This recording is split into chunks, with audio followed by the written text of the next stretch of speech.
Got some huge news from the guys over at Latitude Outdoors. They gave me a $500 gift card to give away to y'all. All you have to do is make sure you hit the subscribe button and then go in the description and do the few things that we ask you to do to win the $500 gift card from Latitude. Don't miss out. Go over to latitudeoutdoors.com and sign up for the giveaway. It's time to start thinking about whitetail gear. ASIO gear offers a fantastic solution for any of your clothing needs. They've crafted a premium line of bow hunting gear that stands out in quality, especially for the price point. What's more, every purchase from ASIO comes with a lifetime warranty. That gives you some peace of mind there with clothing. With their unique camo pattern and great technology in their garments, ASIO ensures you'll stay comfortable in the stand or in the saddle or whatever you're using. And here's the kicker. ASIO is offering a special deal to listeners. If you use the code ECHO15 at checkout, you can get 15% off your purchase of anything on the ASIO's website. So visit ASIOgear.com today to explore the selection of premium hunting clothing that they have over there. And finally, the original sponsor of this podcast, Stealth Outdoors. Makers of the greatest silencing tape on this side of Mars. And good news coming from Stealth Outdoors. Lou's offering everybody that listens to the show 10% off using the code BTE10. So, go to stealthoutdoors.com. Make sure you get your silencing tape. Get you a shirt from Lou. Go over there and support Lou. He's a great guy with a great product. Visit stealthoutdoors.com. All my partners are in the description of this podcast. Go check them out. Hey, everybody. Welcome to the show. We have a special guest tonight. Robert Carter is on. Hello, Robert, mate. you must have some fans out there because I already got people quoting some of your sayings you like to say. It says, we're not just making movies. I'm looking for pigs and places deer come through. There's a bunch of them on here, Robert. But thanks for getting on with us tonight. I was telling you beforehand, Jason Samkoviak of the Traditional Bow Hunting Wilderness Podcast. I think he changed his YouTube channel now, but can't exactly remember what it is now. But Samco Tradibow or something like that. But anyway, he told me he kind of introduced me to your channel, and I kind of started binge watching them.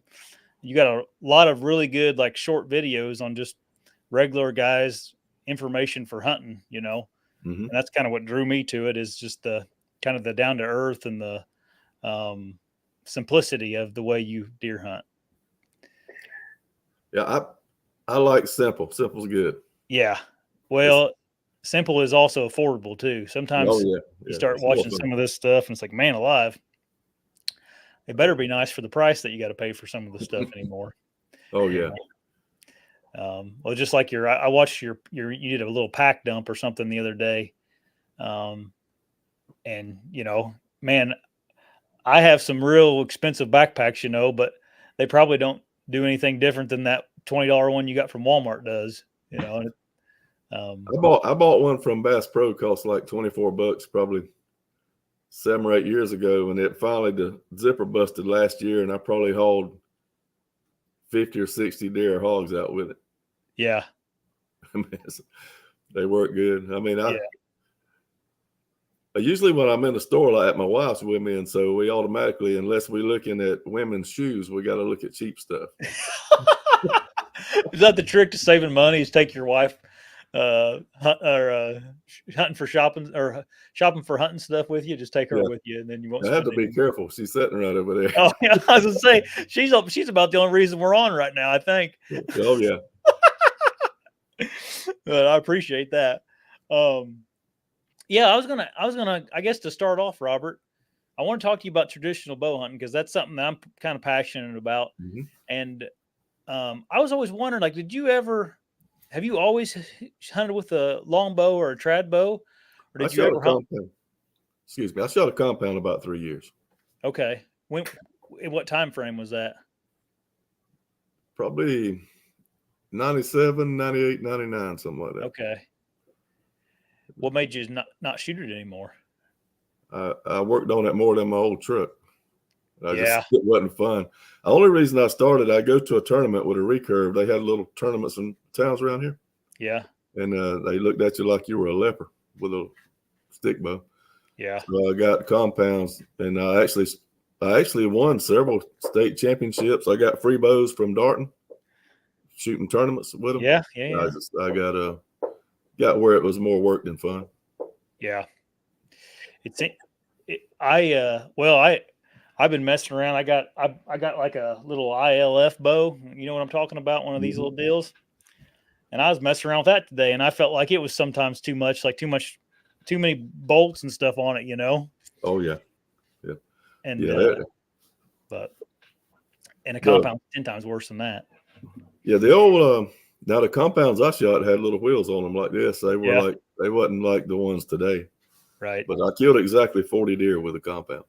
Yeah. And I hunted I hunted about 4 seasons with them.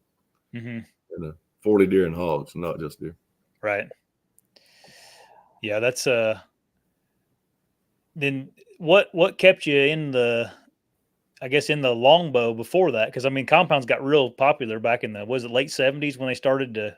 That was kind of the new latest and greatest thing, and then from there it kind of progressed. But did you just never before then just didn't have no desire to mess around with one? Not really. It's well, I live out in the country out here, and you shot whatever the store in town sold. Yeah. There wasn't no ordering or internet. And actually, the first store-bought bow I ever owned, I bought the guy that had the hardware store in town. He knew Mr. Owen Jeffrey, and he had a brochure there in his thing. I said, I want one of these. So he hooked me up, and I ordered a Owen Jeffrey Royal Hunter. Yeah. Recurve. And back then you could get one for like $300 maybe or something like that, or less probably. And I hunted with it, and it was way too many pounds, but I hunted with it for a long time. And I actually give it to a friend because I wanted to kill a deer with it every year, and I'd take it out and hurt my shoulder trying to shoot it. So I said, I got to get this thing out of the house. So I gave it to a friend of mine. Yeah. Well, a lot of people have asked me like why, because I didn't get started for traditional archery, you know, until I was about 20 years old. And like, to be honest with you, I kind of was, you know, the same reason you just bought whatever you had at your local store. Like we didn't have traditional archery around me when I was growing up. My dad didn't shoot a trad bow. He shot a compound. And then the shops around here, not a single one of them had a trad bow back then in them, you know? Mm-hmm. So I just didn't even know any better. Like I didn't even know, like I wouldn't even know where to buy one at the time.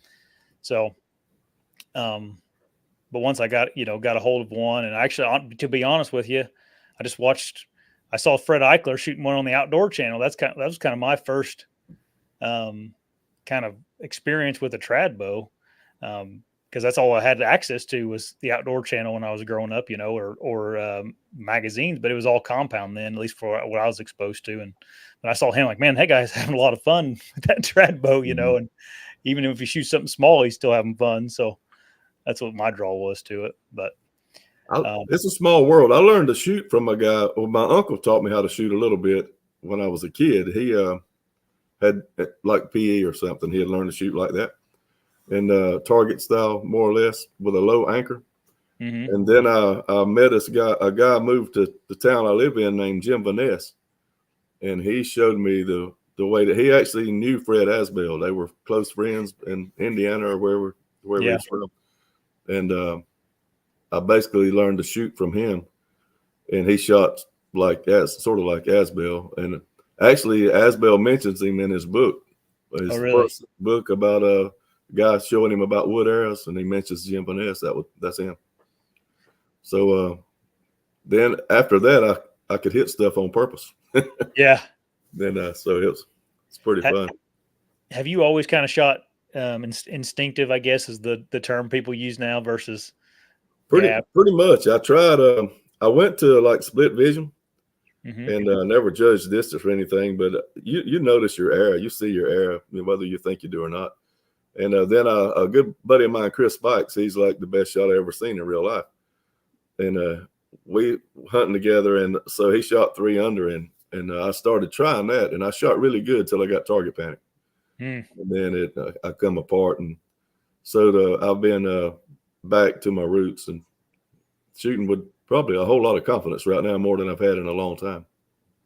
Yeah, I went down all the rabbit holes of all that stuff, and it does seem like everything else induces a little bit of target panic, other than just figuring out how to look at a spot and make the arrow go there, without thinking about it too much.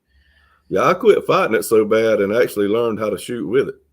Yeah. I knew I would probably shoot in front of my face, and so I developed the system where I would be on target as I came back, and I bet I killed 75 deer with target panic. Yeah. And but no, I shot close shots. My average shot on a deer in that long stretch of target panic was probably 12 yards. Yeah. That's the biggest hurdle you have to get over if you're going to start shooting traditional bow. You got to just come to the conclusion that you're going to have to get close to them, and you got to be okay if they're at 30 yards and you can't pull that string back. That's the biggest hurdle people get into. It makes you a far better deer hunter. Yeah, because I mean, having to get that close to deer and having those 30 and 40 yard encounters, you learn a whole lot. Yep, it gets you better. Well, the hunt begins where it ends with a compound. Mm-hmm. And it seems like once you get good at getting closer to them, it's, I would personally right now, at least where I would rather have those close ranges, I'd rather have my longbow than a compound. I just feel like I can shoot faster. I can get a shot off a little quicker than if they were sitting there and having to pull back and then anchor and all the other stuff you got to do with a compound, The few deer I killed with a compound, I killed them. I mean, I could have shot them with my longbow except for a couple. I killed one 67 yards, a little old buck. But other than that, yeah. You'd have to aim pretty high with the old longbow at 67 yards. Yeah. Oh, yeah. Yeah, I wouldn't. I won't shoot it. I seldom shoot one past 15 yards. I let a lot of 20-yard deer go, and probably could kill them. But if I ain't feeling it, I won't shoot. Well, and there's a difference between shooting at a block or a deer in your backyard at 20 yards and then getting up in a tree, especially, or it's 20 yards it looks a long ways whenever you got a longbow in your hand sometimes. Oh, yeah, especially if it's getting dim light and stuff like that. Yeah. Your heart's pounding. Yeah. I like them close. For sure. Now, Robert, you don't really hunt out of trees anymore much, do you? Last year I quit. Yeah. I hunted most of the end of last year off the ground. What little bit, I didn't hunt that much towards the end of the year. But this year I got no plans to hunt from a tree except a couple of ladder stands and some funnels that I have. Yeah. And it's on private land, and normally I'd put a lock on down there anyway. And actually, one's on the tree down there I hadn't got down yet. I didn't want to climb up there and get it. But I'll hunt a little bit then, from a tree, a 15-foot ladder, but mostly from the ground. I love hunting from the ground. Yeah. This year, I had a mature buck this year. I was hunting on the ground. He came from an offside and I'm talking about a moose for around here at 3 yards. He walked by me 3 yards. He didn't know I was in the world till he got out in front of me about 20 yards and cut across, got my wind. It's intimidating. I was sitting pretty low and I had to look up at him that close to me, and he was all rutted up. It was pretty cool. Yeah. I've killed a couple of deer on the ground and a couple of bucks on the ground. And what's cool about it is, I guess maybe it's cool, maybe it's not cool, but they look bigger when you're on the ground with them. It's a lot more like intense. I shot a deer that's like 100-inch 8-pointer, which I live in Indiana, which, that's a 2-year-old deer, not a mature deer. But man, whenever he was on the ground with me, I thought, I could have sworn he was a little bigger than that kind of thing. So, yeah. You got that. I've killed a good many on the ground, but it's it's way more exciting. And one thing that turns me, the safety factor for one, because I fell twice, but I always was been all right, Yeah. And got lucky. But I almost fell last year, but I had all my safety stuff on. But the safety part of it's one thing that turned me, but also the work. down here, probably a third of our season could be 90-degree weather. Yeah. And I hunt public land, and I might it's not uncommon for me to hunt 2 miles from the truck. And I see a lot of game. I see a ton of game. And it's because of sometimes of where I go. And so carrying all that stuff, and then when you get there, you sweat it down, and then you still got to get up the tree. And the ground hunting, I've had some of the most exciting hunts I've ever had in the past off the ground, and I'm going to really dig into it this year. You care if we dig into your kind of system tonight a little bit on the ground hunting? It's something I get asked a lot because I have a little experience on it, but not like you do. Yeah. Well, I've always used some type of a ghillie or a leafy suit, because down here, these deer are pretty sharp. They hunted, there's somebody in the woods for like probably 8 months out of the year of some sort of hunting going on. So, but I use that, and I just recently got a pack seat, a Waldrop pack seat, and that's a good deal there. But I've used several different kind of chairs, fold up chairs and all that. But I really don't approach it any different than if I was going to hunt from a tree, because I simply hunt feed trees is all I hunt pretty much. Some funnels, but I hunt feed trees, and you go find a hot feed tree and look around, and I don't climb on the east or the west side of the tree or sit on the east or west side of the tree because of the morning and evening thermals. I like to usually get on the south side down here and just back off and get in some cover. It's how, like, you said you use a ghillie or a leafy suit. Is there, like, do you prefer the ghillie style, or does it matter, you think? I like the ghillie. I recently got a couple of years ago, I got a kill suit, and I killed a deer out of it year before last. I killed a 6-point. He was like 8 yards. He didn't know I was in the world. And then the year before that, I killed a doe with a stone point at 13 yards. And but the morning before I killed the doe with a stone point, I had a big rack buck walk to 8 yards of me on my off side where he wasn't supposed to come from. And there was no cover behind me, nothing. I was wide open. And there was cover from where the deer was supposed to come from. But anyway, he looked right straight at me, and I'm sitting there, I kind of squinching my eyes looking at him. I said, well, that's it. He wagged his tail and kept right on going. That didn't bother him at all. He looked right at me, looked through me, what he did. Yeah. But I believe your face is pretty bright, and you don't realize it until it's low light. So you got to cover your face and your hands. And I don't have a quiver on my bow simply because I don't like the way it shoots. But plus, I don't want to flag them with feathers either. Yeah, that's something I worry about a lot with my bow, because I've always had one of these side mount quivers, like a Great Northern or Selway or whatever your flavor is that you like. But I've thought about that a lot this year, just like getting me a hip quiver. I guess, do you got any recommendation on that? I use a quiver an old friend gave me. It's called a dog wear. It's similar to that Arrow Master, I think, that Rod Jenkins has. It's similar to that Safari Tough. Oh yeah, okay, I know what you're talking about.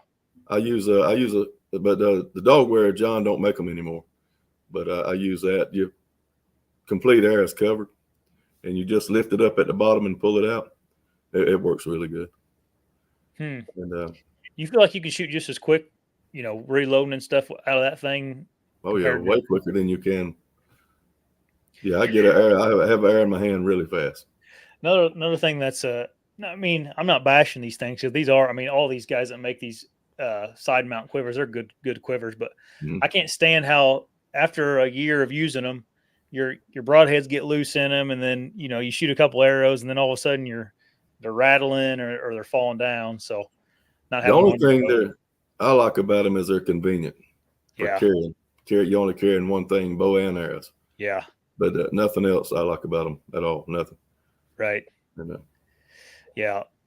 And then you got that pack seat here, which that thing is pretty cool. I haven't really looked at it too closely, but it kind of folds up into a backpack kind of thing too, doesn't it? It looks like. Yeah, it does. It does. Like a frame, almost like a frame pack. Right. Can you haul out meat and stuff with that thing? I've not. I just got it. I hadn't killed nothing using it yet.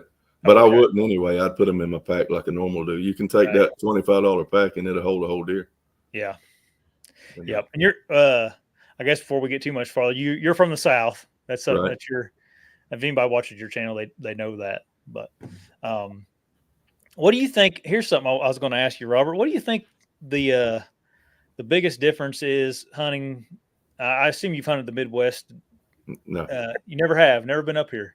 I've never been across the Mississippi. Oh, really? I've never been up. I hunted with my cousin in Alabama. He lived near Tuscaloosa, and that's as far as I've been hunting. I killed a bear in New Brunswick. Yeah. Canada. I went there one time. That's been 30 years ago. But I've not been up in the Midwest. You ever have any desire to come up here? And man, I love hunting where I hunt. I'm content. I went to the North Georgia mountains bear hunting once, and in about 2 days I came home. These does were worrying me to death. I came home. I love to hunt around here.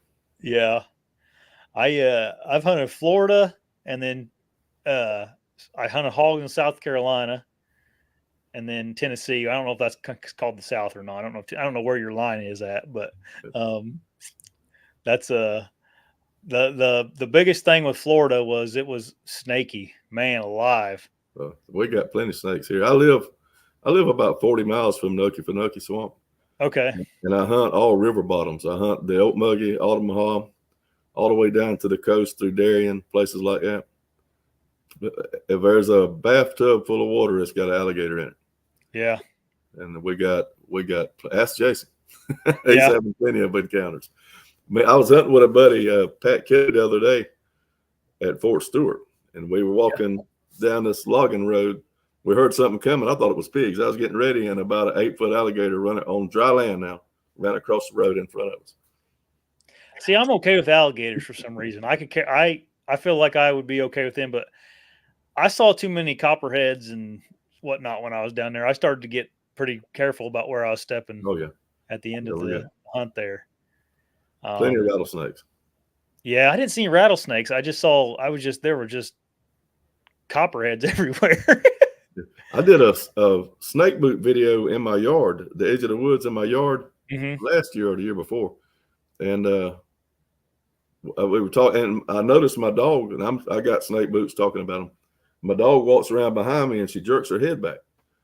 And I didn't really think that much about it. And we got through. I walked over there. It was a rattlesnake laying there. A big diamondback. Doing a thing about snake boots. You could have done a test on them, a review on them then. Yeah, no, we won't test them. I don't test them. I don't like them.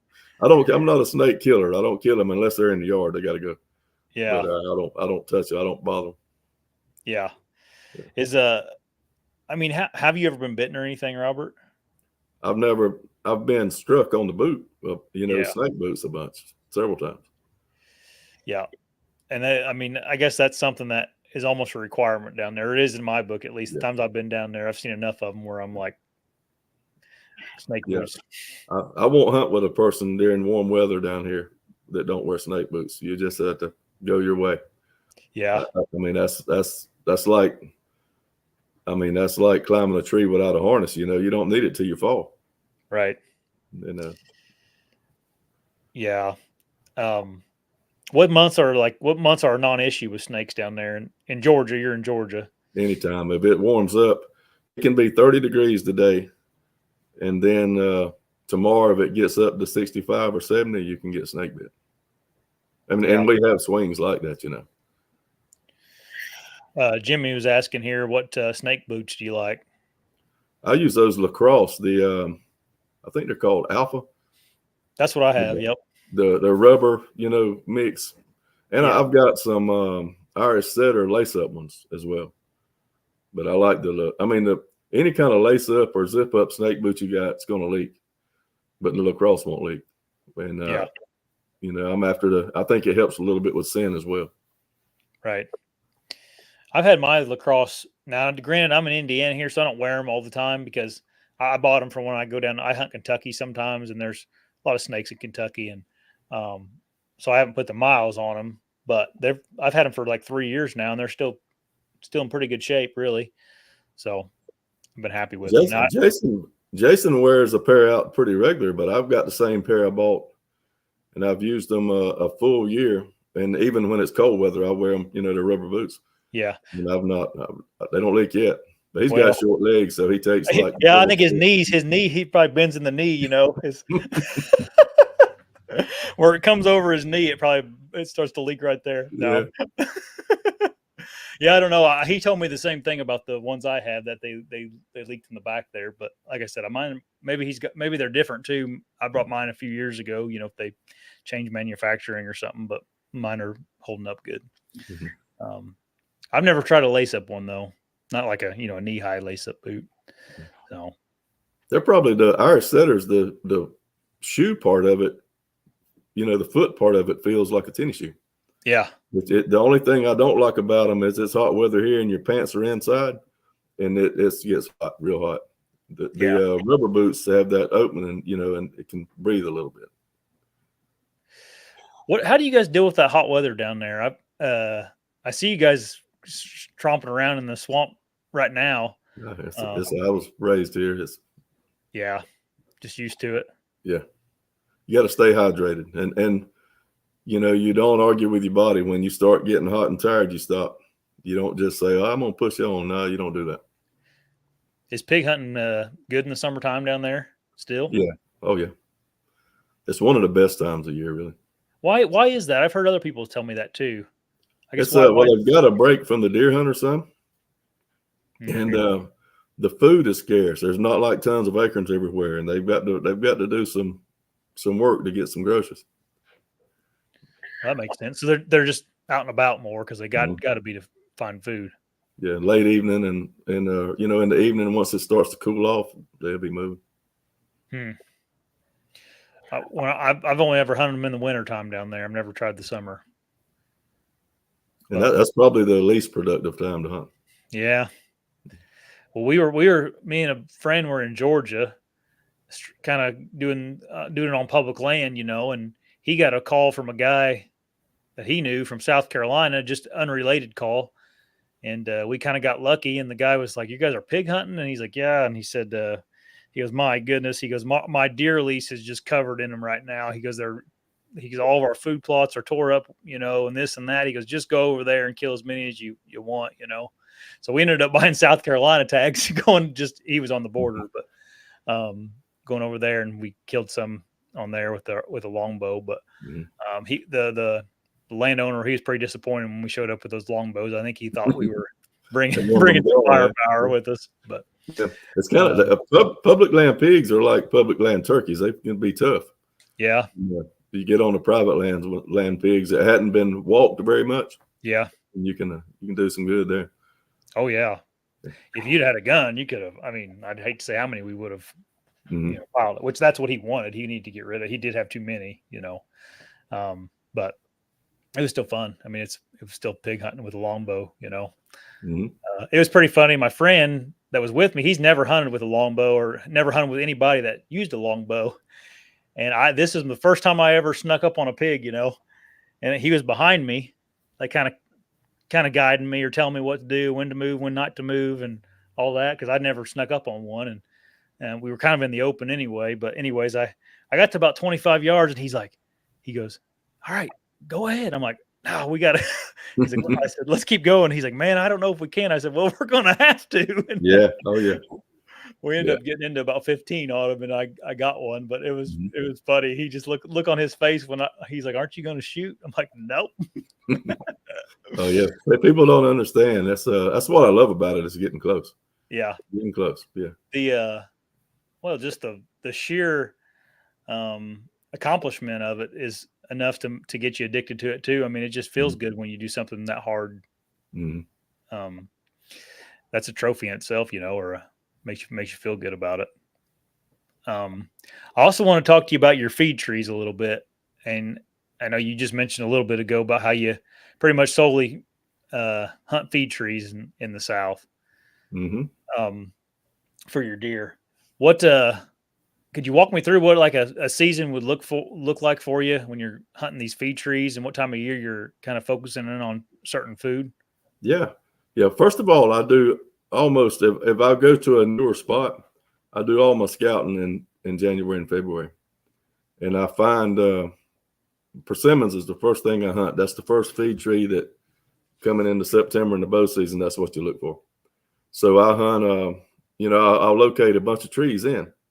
Then I'll go back in August, and August 15th, the small game season, you can hunt pigs in, So I'll go back with binoculars and find the ones that have the fruit on them, a lot of fruit on them. And that'll probably cut the number in half right there. And then you start, I look for the ones that are probably have the best wind and the most cover. And that cuts them in half again. And I try to have at least 20 before the opening day comes in, 20 different persimmon trees to hunt. And persimmons down here will catch on fire. You can really do some good on persimmons. And some other people will find some of the ones you found as well. So that'll cut the number down even more. But you got to have plenty of them. And then I've actually killed deer on water oaks the opening day of bow season down here. So you'll start looking for a few water oaks as well. And as you begin, the persimmon drop starts to fade. They tend to go more towards the acorns because I guess that the persimmons really, I don't think, adds a whole lot of nutrition to them. It's just something good to eat. Where the acorns actually starts to fatten them up a little bit, right? Mm-hmm. So they'll work towards that. And they just you check 100 trees, and when you climb on or hunt the one with the most sign. And when I say sign, I mean it's got to be tore up, or I keep walking. I got to know I'm going to see a deer that evening, or I won't hunt. I won't hunt there. And you don't always do that, and I have walked and just was content with walking and hunting hogs and scouting and not climb that evening because I wouldn't find nothing hot enough. But, it goes persimmons first and crab apples as well up on the higher ground. Then your water oaks. Then it goes in. The white oaks play very little. I don't hunt white oaks that much down here. And I'll go to swamp chestnuts. If we have a good swamp chestnut year, that's when it's really good. And also red oaks. You'll have about a 2-week drop of red oaks in between the water oaks and the swamp chestnuts. And what you find hot today and say, I'm going to come back and hunt it next week, it may be dead next week. When the newer trees start, you can have a flat there with red oaks in it, and the one on this side is hot. And then when you come back next week, it may be cold, and one 100 yards away will be hot.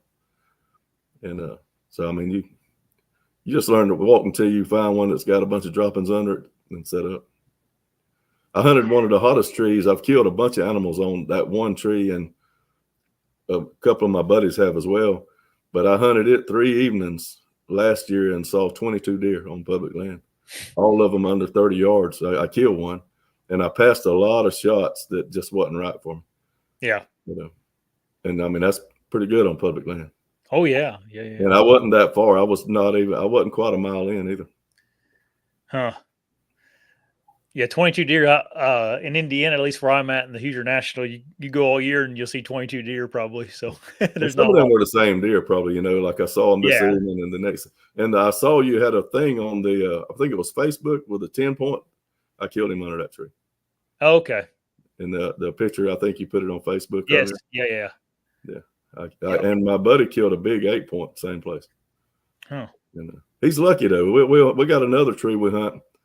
We've climbed it a lot. We hunt the same spots, and I've killed several does under there. Every time he climbs, he kills an 8-point. Same time of year, everything. Well, some people just got one of them lucky rabbit foot in their pockets. I'm pretty convinced of it. Yeah. But I won't climb a tree. I mean, I might hunt it that afternoon. And if it just don't pan out, I usually will go somewhere. I may hunt it the next morning and then go somewhere else. Yeah. But the tree that I was on where I saw all them deer, it was unbelievable. It looked like you had plowed around and around and around it. I mean, the ground was just completely tore up. And the acorns, it's big swamp chestnut oaks. They were dropping so hard out of it, it would spook some of the deer coming up there. It was good hunting. I actually got a video of that deer I killed on my channel there. Yeah. In Robert's channel's in the description of the video here, guys. So go over and give him a subscribe and check out his videos. It's good stuff. Like I said, I've been binge watching it. It was one of those things where I watched one and I'm like, I wonder what he has to say about this. And then all of a sudden you're in there pretty deep. So how long have you been doing I've learned a lot through the years, and it's usually from messing up. Yeah. Well, yeah, that's the best teacher most of the time. Whenever you were using a stand, Robert, what kind of stand did you like to use? Were you a climber guy, or did you use a lock on? Or I used a climber. There used to be some people that made climbers close to me here called a Tomcat. And I use there again, it's, whatever was local is what you use, right? yep. And I use those, and then I got too fat for them, I think, because one broke. Oh well. So then I got a Summit open shot, and I really liked it. I actually sold it to somebody this year, but I used the lock-ons. I used to use woodpecker drills and the bolts and just the original old lock-ons. I forget the name of them. Lock-on Spirit, maybe something like that. That sounds right. And I use those with a rope instead of a chain. Yep. And then I got 3 sticks or 4 sticks and a lone wolf. I use that a lot. Yeah. That's the no fault of the rig, but that's the one I almost fell out of. Yeah. I mean, it's going from the sticks to the stand, and actually the stand didn't swing, the stick did when I was going around. But I mean, I was hooked in, I didn't fall, but it scared me enough. I don't want to do it no more. Yeah. Well, that's what I've stressed on this show. I've done a couple of videos about climbing with the, how to climb up a tree and down a tree with standing sticks, and the saddle stuff that got real popular the last several years. You'll hear people say like, you can't fall out of a tree if you're using a saddle, or you can't, and it's like, man, all this stuff we're using is not safe. Like, I don't care how you're using it, it's not safe to you. You have to be conscious and pay extremely close attention, because like OSHA would not approve of this, none of this stuff. So I have a good friend that's paralyzed right now. He fell out of a stand. He was using a climber, and I won't say the name of it, but it had like looked like a motorcycle chain, going around it, the tree, and he put pins in it or something like that. But it was one of those deals you set in it with the armrest and all that. You can't fall out of it, Right. And so anyway, he's starting to come down, and he takes 2 clicks coming down the tree, and the chain breaks. He falls out backwards and broke his neck. He's been in a wheelchair for like 5, 6 years now. Yeah. And it's scary. I mean, it's if you get up there and start looking around at your stuff and what, this one thing break and you're going down, even if you have a safety belt on, it's not going to be very fun, Oh no, you still got to get out. Yeah. Yeah, you're far from being safe after you're hanging there. Oh yeah. I had to coon down a tree one time. When I first started using a climber, I didn't hook the foot part to the top part. Yep. And when I started to climb up in the top part, the foot part went to the bottom of the tree. Yeah. And so I had to climb out and light pole that joker down to the ground. Yeah. And so. Yeah. Well, it is what it is. It's I guess the risk we take for deer hunt, being a deer, unless you just buy you one of them was it Waldrop pack seats? Waldrop pack seat, yeah. Yeah, well, right now, other than the 2 ladder stands, and I'll have that rope running up the side. I forget what you call it. I'll use that. Yeah, like a what is it? Lifeline. Lifeline, yeah. I'll have one of those on there. But right now, I'm setting as high as I'll be hunting. Yeah. Do you ever kind of pre-build ground blinds out there or anything? When I'm scouting, and like I said, I've hunted from the ground a lot. I just wasn't committed to the whole season, Yeah, right. But I carry snippers with me, and if I found a good ground place, and sometimes there's a good hot feed tree and there's nothing to climb. So I would try to hinge cut stuff and let them lay over where they stay green. You know what I mean by hinge cut them? Mm-hmm. Oh yeah. And just kind of let things get at least back cover like that. And I as far as building a big elaborate blind, right. I've not done that. Is back cover more important than front cover? I believe it is. Okay. I believe it is. And I think it's good to have a little of both. But I think if you have too much front cover and you're sitting down low, you're not going to get up and move. If a deer's coming, you're pretty much stuck with the angle that you got right then, right? Yeah. And so if you have too much cover in front of you, it may cost you some shots. It has me anyway. Oh, yeah. So, and you just watch the deer. If you have a herd of deer come in there, you might not get to shoot. But if you have one or two, you can watch them, and there's a good time to draw on. And that's the thing about hunting feed trees. If you're hunting a flow area or a funnel, the deer's, you see the deer and he's come by you in less than a minute. But hunting feed trees, they in there meandering around, and you get to choose your shots a little better. Gotta be patient and just let them walk in front of you where they need to go. Mm-hmm. Yeah, I my buddy and me went to Kansas last year, and he killed his off the ground, and it kind of like he was like purposely looking for a ground hunting spot, and it kind of opened my eyes a little bit because I was thinking like, man, why don't you just get in that tree right there, and I was like, well, it worked, and he killed a bigger deer than I did out there, so it made me a little more open minded about ground hunting for sure, and he had back cover and kind of he had a big tree that he kind of was, had in front of him that he kind of could work around and some back cover. So, well, I had the time I told you about the big buck walked in and looked at me at 8 yards, and I purposely set up kind of behind a big hickory tree. If I hadn't have done that, I could have shot him when he walked across in front of me. Yeah. And also another ground thing is when I had the big buck last year at 3 yards, I had moved. I had set on the other side of everything, and the wind changed. And had I been up in a tree, I wouldn't have moved. And it wasn't nothing but just pick up and move. And I moved, and the deer came out.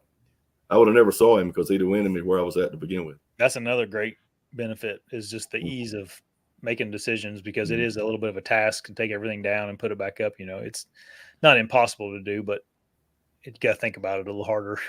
Oh yeah, you're right. And I know Jason, he'll climb. He might climb 4 times in a day, but I'm too lazy for that. I go in and set that evening. That's where I'm going to be. Yeah. Yeah. But I hunt mostly flat swamps, and you guys hunting in the hills and rolling hills and things like that, y'all deal with a different kind of wind problem than I do. Yeah, true. Mostly for me, if you'll have fronts come and the wind will be backwards, but the wind will be the same tomorrow as it was today. Yeah. Unless you got a front or something. And the evening and morning, that's why I won't hunt on the east or west side of a tree, because on the ground I can move, but if I were to build a ground, throw some sort of a ground blind together, it would be on the south or the north. Because in the in the mornings, your thermals, if you have a dead wind, the thermal will go to the east, and it'll opposite that in the afternoon.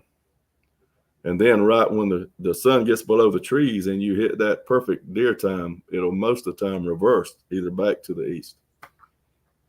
So if you're on the north and south of that, if you can, considering where the deer are coming from, you're going to miss out on that. Yeah, that makes sense. I never really thought about that, but I hunt mostly hill country, so we're dealing with extreme thermals and you have the thermals to deal with. Nothing's ever the way it's supposed to be. And like we were talking hunting persimmons, one of the things that'll make me kind of discount a persimmon that may be on fire is if it is close to a steep bank or something that'll make the scent come in and roll. Mm-hmm. So I won't hunt one that's real close to the river because of the, or stuff like that, or a really big wide slough. It'll cause the wind to funnel crazy. I'd rather have one out in a flat. Yeah.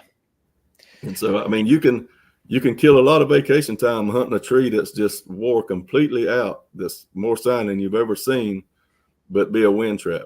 And you'll see her come in contact with deer every day, but get smelled every time. So I hunt one with a better wind with maybe less sign. Yep. That's something you just gotta be disciplined with and trust your knowledge on, deer smelling you. Mm-hmm. It's hard to do though, whenever you see something that's tore up with sign. You mentioned scent a couple of times, and you mentioned your boots, your rubber boots, you like them a little better because they don't hold scent. Do you mess around with scent control at all? I try to take a bath every day, whether I need it or not. Yeah. That's about it. Me too. I need one right now. Yeah. I wash in baking soda or either, that green soap you buy. Like the generic Hunter Specialty or whatever the brand it is. Yeah. I do wash my clothes in baking sodas as well. Okay. And that's it. I don't do anything else. Do you keep them in a tote or anything like that? No. I got a room that's, my wife says it's my junk room, but actually it's got some fine bows in it. And I have a closet in there with them. And I put them in there. Yeah. Yeah, that's funny. My buddy Johnny, he has a room that he calls it his scent-free room. All it does is it's pretty funny. It's in his cabin, and he has his kitchen, where we cook bacon and everything else. And then he's like, "There's my scent-free room," and he has a shower curtain on a rod that goes across the. I was like, I bet that's real scent-free in there. Yeah, yeah. Pretty funny. I may have to get me one of them ball drip pack seats. They look pretty comfy. That's one thing sometimes it sounds weird, but sometimes you can get uncomfortable sitting on the ground, when you're turkey hunting and stuff. A good seat. I got the turkey version of it. And of course, I'm not a real tall guy. I'm only like 5'11", but I like it more. When you hunting deer on the ground, you can set too high, and I like the turkey version sets a little bit lower. Yeah. And so I would, you could try whichever one you wanted. Maybe if you're a taller guy, you'd want the taller one. Is the turkey one, is that the biggest difference? Is it just a little smaller? It's just smaller. It's a downsize a little bit. Gotcha. Huh. They're a little bit pricey, but I guess if something's gonna last you a long time. Oh yeah, man, you can take that. Like I said, I started hunting with it last year, the bigger one. You don't know you got it on your back. It's got a shoulder strap deal and all that. It don't weigh anything. Yeah. It's not like packing a stand. No. It's still cheaper than a stand, that's for sure. Oh yeah. Safer too. Yeah. Interesting though. Huh. I think I've seen Jason with one of them now that I'm looking at it, but just never really looked into it, I guess. For the guy on the budget, man, I've got a bunch of Walmart chairs, this old folding chairs. Yeah. The floors painted. I got them everywhere. You don't have them. You can buy they only like $15 a piece. Yeah. And every time you forget one, you just go to Walmart and grab another one on your way there or something. Well, I hunt them places a mile deep and I hide them in the woods. They don't rot. Yeah. And I got chairs scattered all over the place. Yeah. We did have some questions come in while we were sitting here talking. But before, I was going to talk to you about your bow and arrow a little bit. I was going to ask you what you're shooting this year and your arrow setup and all that. Well, I'm shooting a hill style. I've got several hill style bows. Yeah. But I'm shooting a bow Nate Steen made for me, Sunset Hill. It's 66 inches. It's a beautiful bow. And it's string follow. And it's about 48 pounds I draw about 25 and a half. And I'm shooting about a 630 grain arrow. And I got a good friend of mine, Mr. Donald Dobbs, gave me some Jerry Hill broadheads. And he actually was good friends with Howard Hill. And so anyway, he gave me some of those. And I'm going to hunt with those. And another good friend, Sean Bob, is sending me some he wasn't using as well. And I got Magnus Ones, Winslow Woodsman's, and Zwicky No Mercies. I had the COVID a few weeks ago, and I built like 2 quivers full of arrows while I was in the house. There you go. So I'm ready to go. I got plenty of stuff. And I have a Northern Mist, and I got a Creek Walker longbow. It's one of my favorite longbows I got from Donnie Wilkerson. It's a hill style bow that I'll be shooting those. What's your draw to hill style bows? When I was a kid in the 4th grade, I read the book Robin Hood. Yeah. And that bow, it's not an English longbow by any means, but it looks like it. And that style of bow has always drawn me simply because of that. And then they're addictive to shoot, and they're forgiving. And that's a different animal now. You're not going to hunt with your recurve, then go pick that up and shoot the same. Yeah. You have to commit to them, but I love them. I don't want to shoot with nothing else. They once you kind of get a feel for them and stuff, they just shoot really good. Yeah. Oh yeah. They made for hunting. Mine's a Northern Mist. That's the one I have right here is a Northern Mist. And that's what it just, I don't know, man. I had one before. Oops, I'm dropping now. I had one before and I just couldn't figure it out, but I kind of was just playing with it. I wasn't really trying to figure it out. And once I got this one figured out, I'm like, man, this thing shoots, Yeah. They like heavy arrows, and you got to grip them right. Yeah. Oh, you can, if you grip it like you would, with your like a flat hand or whatever you want to say, but like you would a compound or a bow with a locator grip, it doesn't come off of it as good. It didn't come off the rest as good. No. No, it's easy to torque it. You can't grip it. They're designed for the pressure point to be in the middle of the grip. Okay. Yeah. Where most of your reflex deflects are designed in the throat. I've also learned if I don't get my hand up there pretty close to the shelf in the middle, you know, it doesn't shoot as good either. So, I can actually feel the air draw across my finger sometimes. Okay. I shoot. See, I guess gotta get used to that because I was kind of down in here and if I get that hand up a little higher, it just seems to come off the shelf straighter. So and they're really quiet. They love a heavy arrow. Yeah, they are quiet. Yeah, my arrow is about the same as yours. I think it's around 620 or 630 grains. It's over 600. I haven't really weighed it all the way, but yeah. And I'd probably even shoot a heavier one if I just the spine and stuff I have. That's about as heavy as I can go without having to go get a different arrow. I don't really want to buy any more arrows, so I think that's enough. 600 and over 600. So, all right. Let's see here. Let's look at some of these questions and we may talk about them for a minute here. First of all here, James, thanks for joining the membership, man. Welcome. And Chris, appreciate the $3 donation. Let's see here. Pharrell had a question. He says, what's a few good ways to hunt sloughs? For me, a slough, if it's long enough, is a funnel. Yeah. If it's very wide and it's long, a short slough doesn't make any difference. But if it's pretty long, then around the end of every slough will be a funnel where to go around it. That's the tree I saw the 22 deer on. I was hunting it for the funnel more than the tree, but it happened to have a good tree there. And that's why the bigger bucks that Chris and I have killed there were because of the funnel during the rut.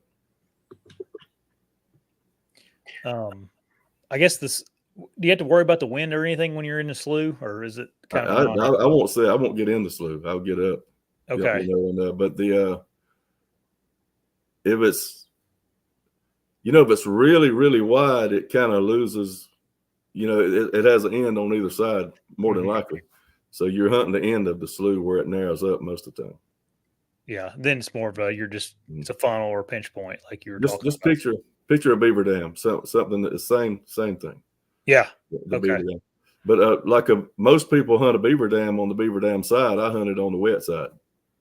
And because there's more cover and usually it's less pressure on that side as well. Yeah, good point. Yeah, I got a video from 2 years ago where I saw at least a 20-inch 10-point come by me at 25 yards, and I was hunting a place like that. Yeah, everybody said, "Why didn't you shoot him?" I said, "Man, he's 25 yards. I ain't gonna mimic him up in here." Yeah. It was a beautiful buck, though. Let's see here.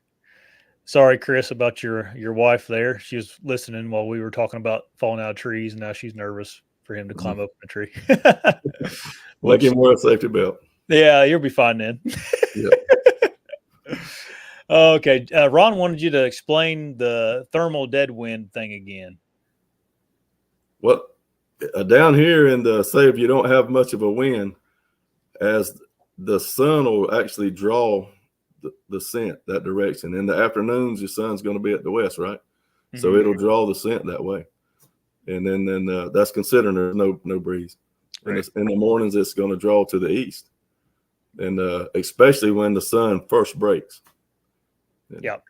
What helped me when I was learning thermals is just follow the sun. It's going to do whatever the sun's doing kind of thing. In the mornings, it's going to be in the hills, it's going to be lifting with the sun, and then it's going to be lowering with the sun in the hills. The same thing. It's going to be following that sun wherever the sun is. It's trying to go to heat.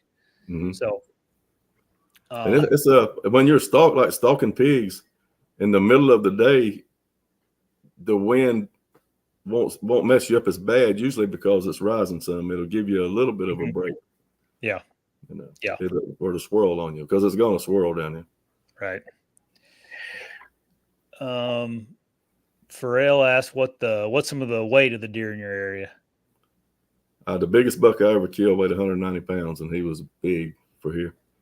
But most time you kill a 3.5-year-old buck, he'll weigh 140 pounds, 150. Does might weigh 90, to 100 pounds. You don't want any bigger than that, then you have to buy a bigger backpack. That's it. You may have to spend more than $24 on one. No, man, I got a system for that. I've killed a lot of doubles and triples, so I can carry a lot of stuff on the outside of my pack. Oh, we answered some of these questions here, but Chris was asking about how he's at. We covered when you went to a longbow and if you shot a compound, but how many deer have you killed with them with your longbow? Near 200. Yeah. Yeah. Do you keep a pretty close tab on all of them? Like you? No. Only way I know that is I counted a a few years ago. I couldn't tell you what I killed 4 years ago without really sitting there and thinking about it. Yeah, I'm the same way. I'm jealous of people that have kept track of all that stuff. I wish I'd had of, but I know I've killed 12 1 year, and I've killed 11 2 years, and 10 several years. And the best I've ever done was 26 deer and hogs in 1 year. There you go. Yeah, that'll add up quick. My buddy, I have a buddy that he didn't start hunting until he was in his late teens, early 20s, and he's kept a record of every single deer he's killed. And he's killed a bunch of them now, and it's pretty cool. Like, it's pretty cool to have that, I wish I did, but I just didn't. I didn't. That's my buddy Chris Box is like that. He can tell you, he's actually got most of them documented on video. And if nothing else, the show and tell part of it. Yeah. He's getting near that 200 mark now. I don't even know. I'd have to think about mine too long here to tell you. It's not 200 though. I kill more hogs than deer. Yeah. You enjoy hog hunting more than deer hunting? I do. They made that, man. It's tough to sneak up on a deer. On a hog, that's fun, man. That's fun. Yeah. If I lived down there, like I said, the times I've been, it's been pretty entertaining. Yeah, I was in a lease for 10 years that was covered with hogs, and I was the only bow hunter in the lease. Oh my gosh! Yeah, it was sweet. I imagine so. I got a lot of my pig hunting experience there, and then our management areas used to have way better pig hunting than they do now. Yeah, but it's still good pig hunting. Is it getting more popular down there? Like, you seeing more? You're running more guys? Yeah. And what they've done, they've opened some of them up for a 2-week dog season. Oh, and they work on them. That's what our problem was in Florida. They were dog hunting the same time we were trying to walk around with a longbow. And they were dog hunting in the middle of us. Like, we they were on the roads and stuff while we were out there, and we ended up just seeing one hog was all we saw the whole week. So I got nothing against the dog hunters. We all have rights to hunt, and they allow them a 2-week season, and it's good for them. Yeah. It makes it tougher for us, but I can tell you. But we have it made like we can hunt the rest of the year. Yeah. If it was the other way around, we'd be bitter about it.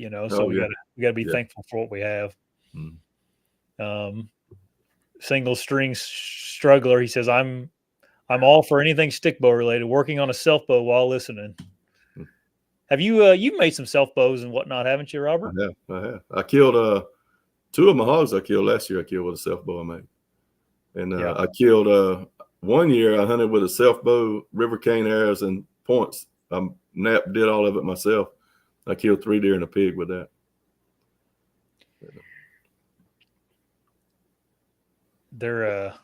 I built one, but never killed anything with it. They're addictive. The building itself, flint knapping, is addictive. Really? I've never tried that.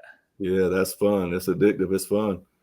And I find a lot of artifacts as well, and it's really cool to pick one up that who knows what it killed, 1,000 years ago. Yeah, it's cool. I found an arrowhead, and we were me and my son were canoeing the river, and we just got off of a sandbar, and I had my longbow with me. I had a fishing reel attached to it, and we were shooting carp, and I looked over, and there was just pretty as could be an arrowhead laying there, and he's only 4, and he just thought that was that was neat, and I did too. It's something that's just always cool. I found a knife blade. I was stump shooting by my house here, walking around up through the woods shooting. There was a gopher hole. I'm talking about a gopher tortoise, had a big mound of dirt, and I saw something shining there. I thought it was a piece of paper or something, and I shot at it and missed it. And I walked over there, and it was a chirp knife. Dang. Glad I missed it. Yeah, that's cool. That's the only one I've ever found. Now, I live by a river down here, and when the farmers will plow the fields, you'll see folks out walking around looking for. Yeah. That's cool stuff. I got a couple of displays here in my house. I got a bunch of them. Yeah. Yep. Oh, if I see one, I'll pick it up. But I haven't spent much time just going out and looking for them. You know. Pharrell asked if you think you can pattern pigs. You can pattern them around feed.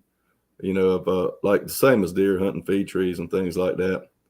And you can pattern a family group like sows, like a big boars and all. They liable to be. That's like a buck. They'll be here today and a mile tomorrow down there somewhere. But your sows and groups, family groups of pigs, they usually have a sort of a cycle they make there in a general area there. They'll get nocturnal on you quick if you mess with them much. Can you hunt them at night down there, or is it not just on the management area? You can't. Okay. You can on public land. Okay. On private land. Yeah. David asked if you ever have any luck hunting oxbows. He seems like bucks like to bet on them down here. Oxbow is a slough. Yeah, I think it kind of is, isn't it? Yeah. Different word, a southern term for it, I guess. That's what we call them down here. The oxbow is a slough. I hunt where the world record bass was caught a lot on the oxbow called Montgomery. Oh, really? Yeah. How big was it? 22 pounds. Jeez. Yeah. That's hard to even fathom. Yeah. There's a big wood sign down there and it says the guy's name was George Perry that caught him. He caught him in the Depression and ate him. He won a contest with Field and Stream though, and they weighed him at the post office, and he won some like $25 or something like that. That's probably back in the day. That was money. Yeah, heck yeah. He could have bought him a pack. Oh yeah, I've killed hogs in that slough when it was low, when it was dried up. Yeah, I caught a bunch of 3-pounders this weekend. I thought I was just on cloud 9. I can't imagine. I mean, there's places. Georgia has some big bass. Like at Fort Stewart, there's lakes over there, and there's been several 15-pounders caught, 18 pounds. There's a little lake about an hour from the house here where we go sometimes. It's got they had the records on the board out there, and I was looking, and it won 17 pounds out of it. That's crazy. The biggest I ever caught was 10 pounds. I never caught it. I'm not a big bass fisherman. Yeah, I haven't caught anything real big either. I mean, I think we caught a 6.2 or something like that. I think was what the big one was. I caught one spring, but depends where you're at. That's not that big of a bass, you know. All right, there was Chris. I think we answered this one about what pack you use. Sounds like Robert just uses a good affordable one. There you go. $30 pack works fine. Have you ever called up any pigs with a grunt tube?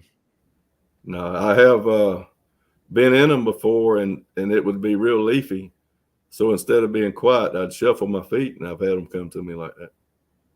As I'm trying to shuffle my way toward them, I make, rooting noises with my feet through the leaves as I go. And they would come. I call turkey in like that, but scratching the. Yes, and I've done that too. Yeah.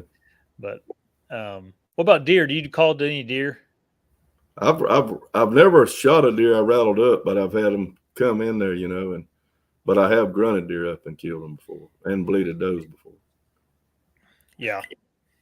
That's something people are always real interested in, is the calls. I think it's just because it's fun and interactive, I get asked that a lot about what deer call I use or how I go about it. I don't tend to call very much, but not me neither. I let the feed tree do the calling. Yeah, exactly. I've killed one deer calling it in. That's really it. I've had, like you said, I've had them come in, but never. I may have bleeded in some does from time to time and killed them, but buck wise, I don't think I've just killed that one. That's all the questions I think we got, Robert. We had some good ones in there. But anyway, before you guys get off here, make sure you go over to Robert's YouTube channel and check it out. You won't be disappointed. You got tactics on there and tips, and then you also got your hunts on there too. Mm-hmm. You got you got a lot of videos up there. Now, how often do you try to upload? I'm trying to do some stuff helping guys, beginners, from the beginning of setting your bow up all the way through to hunting. So I'm doing 1 or 2 a week. So I don't want to sit back and have to dream up something to put on there. Yeah, something that somebody will ask me something, and so I'll try to put something up there for that. Yeah, but I hope this year to put every one of my hunts on there. That'd be cool, like a running running vlog almost of your season. Yeah. What's your series is called Hunting the South with a Longbow, right? Right. Yep. Go check it out. It's pretty good, especially if you're into longbows or traditional archery in general. I've learned quite a bit from it, so I appreciate you doing it. Thank you. Because it's a lot easier not to do it. I know.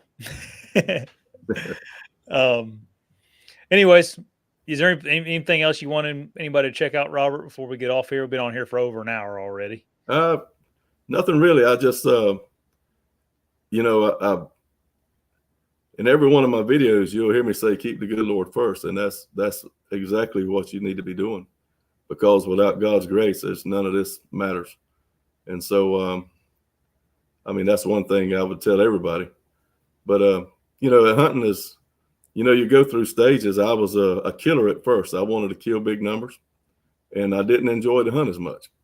But as I've slowed down and began to put challenges in it, like when I hunted with the stone points and longbows on the ground, even though I probably won't kill near as much stuff, it's way more enjoyable because it's more fun to me. It's not as much work. So be careful of what I'm trying to say is don't enjoy it. Don't enjoy the chase. Don't make it hard. You don't have to shoot one. But it's, if you leave the house with the only expectation of having a good time, that's what you'll have. No, that's a really good message. And, we talk about God on here an awful lot. So I appreciate you bringing that up.